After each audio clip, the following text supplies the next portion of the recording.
Jean-Valéry arrive au bureau avec sa tête des mauvais jours.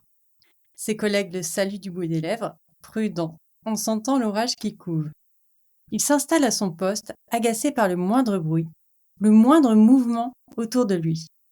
Il se dit « Encore une journée où tout m'énerve », convaincu que la colère est son état émotionnel du jour. La matinée avance et il s'enfonce dans son irritation. Il répond sèchement aux emails et soupire bruyamment à chaque interruption.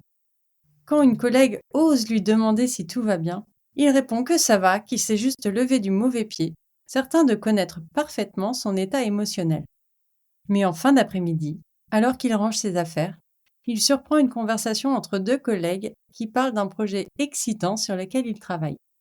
Et là, Valéry sent sa gorge se nouer et ses yeux picoter.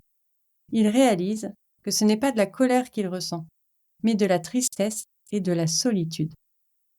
Toute la journée, il était persuadé d'être en colère, alors qu'en réalité, il se sent exclu et isolé. Cette colère n'était qu'un écran qui masquait des émotions plus profondes, celles qu'il ne s'autorisait pas à ressentir. Combien de fois a-t-il cru savoir ce qu'il ressentait, alors que la vérité était différente? Dans cette deuxième partie sur la compréhension de nos émotions, on va parler des émotions écran. Je te retrouve dans quelques secondes pour la suite. Coucou, c'est Erika. Dans ce podcast, je t'invite dans un espace où on parle de liberté, mais pas n'importe laquelle. Je te parlerai pas de liberté financière ou géographique, mais de celle qui te permet de te libérer de tes peurs, du regard des autres et surtout de ton propre regard sur toi-même. C'est une odyssée intérieure vers la connaissance de soi et une meilleure gestion des émotions. Après avoir vécu un bouleversement majeur, j'ai réalisé combien nos émotions, nos petits et grands traumas, façonnent notre estime de soi. Alors je me suis tournée vers le coaching et la thérapie brève pour apporter l'aide nécessaire, efficace et complète qu'on ne trouve pas toujours dans ces cas-là. Alors je te souhaite la bienvenue dans ce podcast et c'est parti pour l'épisode. Une émotion écran, c'est une émotion qui se montre, qui fait du bruit, mais qui en réalité en cache une autre, plus profonde et plus difficile à affronter peut-être, ou que tu ne t'autorises pas à exprimer. Peut-être que tu as appris que ça ne se faisait pas, par exemple qu'un garçon ne devait pas pleurer ou qu'une fille ne devait pas être en colère. Tiens, par exemple, tu te sens en colère contre ton boss qui t'a fait une remarque. Tu rumines, tu bouillonnes. Mais si tu creuses un peu, tu pourrais te rendre compte que cette colère masque en fait une peur. La peur de ne pas être à la hauteur, la peur de perdre ton job. Et la colère, c'est plus facile à gérer et à exprimer que la peur, non? Pour une fille, ça va plutôt être triste, pleurer, ça va être plus acceptable que d'être en colère. Je parle des croyances, hein, bien entendu, ce n'est pas la mienne, pas du tout.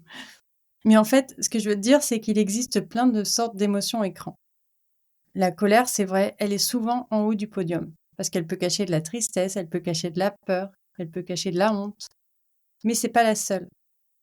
L'indifférence, par exemple, elle peut marquer la douleur.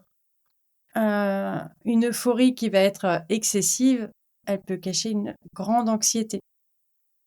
Tiens, je vais te prendre des exemples concrets. Tu rigoles, tu fais le clown dans une soirée, alors qu'au fond, tu te sens seul et mal à l'aise. Tu t'énerves contre ton enfant qui a fait une bêtise, alors qu'en réalité, tu as eu peur pour sa sécurité ou pour la tienne. Tu te plonges dans le boulot comme un malade pour éviter de faire face à la tristesse d'une rupture. T'exprimes de la jalousie, que ce soit dans ton couple ou tes amitiés, parce que tu ne te sens pas en sécurité ou que tu as peur de l'abandon. Et ces émotions écrans, on les utilise souvent sans même s'en rendre compte. C'est un peu comme un réflexe de protection. Mais ce réflexe de protection, à long terme, il peut créer pas mal de confusion, de mal-être. Et c'est intéressant de creuser tout ça. Parce que comprendre tes vraies émotions, ça va te permettre de mieux te connaître, de prendre des décisions qui sont plus alignées avec ce que tu veux vraiment, avec ce dont tu as besoin. Ça va te permettre d'améliorer tes relations, mais pas seulement avec les autres, mais aussi ta relation avec toi-même. Bon, je te donne ces explications et ces exemples, mais en fait, chacun a sa propre façon de vivre et d'exprimer ses émotions. Ce que je t'explique, ce que je vais t'expliquer dans cet épisode, ça sera jamais aussi puissant qu'un accompagnement, forcément. Parce qu'un accompagnement, ça va t'aider à identifier tes schémas émotionnels, à comprendre l'origine de tes émotions écran et aussi mettre en place des stratégies, des techniques pour les gérer. Mais dans tous les cas, je vais essayer de te donner un maximum de clés. Déjà, est-ce que tu reconnais certaines de ces émotions écran dans ta vie? Alors si c'est pas évident, c'est normal. Mais t'inquiète, on va creuser tout ça par la suite. Dans tous les cas, c'est intéressant de se poser la question de pourquoi on fait ça. Pourquoi on se complique la vie comme ça? En fait, il y a plusieurs possibilités. Ces émotions écran, elles peuvent servir de bouclier que ton cerveau va utiliser pour te protéger. Et ces mécanismes de défense, on les développe souvent très tôt.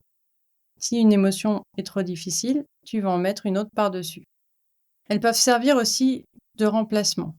Par exemple, si tu as grandi dans une famille où montrer sa tristesse était mal vu, tu as peut-être appris à la cacher derrière de la colère ou derrière de l'indifférence. C'était ta façon de t'adapter, en fait, de survivre émotionnellement. Et là, on touche un point hyper important, qui est l'influence de notre culture et de notre éducation.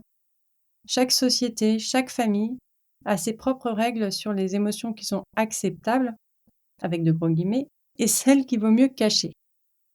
Dans certaines cultures, exprimer sa colère ouvertement est très mal vu. Du coup, les gens ils vont développer d'autres façons de l'exprimer. Ça va être le sarcasme ou le repli sur soi. Et dans d'autres familles, dans d'autres cultures, ça va être la tristesse qui est tabou. Et ça, c'est très souvent pour les hommes. Résultat, on voit que cette tristesse, elle va se transformer en irritabilité ou en comportement à risque par l'alcool, par la drogue, par le fait de rouler vite, par des mises en danger, en fait, comme ça, conscient mais inconscient un peu. Et ton éducation, elle va forcément jouer un rôle énorme. Si on t'a toujours dit un grand garçon, ça ne pleure pas, ou une fille bien élevée se met pas en colère, bah forcément, t'as appris à masquer ses émotions derrière d'autres qui sont plus acceptables. Et en fait, ce qui nous a peut-être aidé quand on était petit, ça peut vraiment devenir un problème à l'âge adulte. Parce que, encore une fois, ça nous empêche de nous comprendre nous-mêmes et aux autres aussi de mieux nous comprendre. Je sais pas, peut-être que tu te souviens de moments où on t'a dit que tu devrais te sentir comme ça, ou des émotions que tu devrais pas montrer, mais en tout cas, identifier tes schémas inconscients, comprendre d'où ils viennent et les transformer petit à petit. C'est pas facile, mais ça te permettra de commencer à démêler tes vraies émotions de celles qu'on t'a appris à montrer. Ça te permettra d'identifier des moments où tu utilises des émotions écran, comprendre pourquoi tu le fais.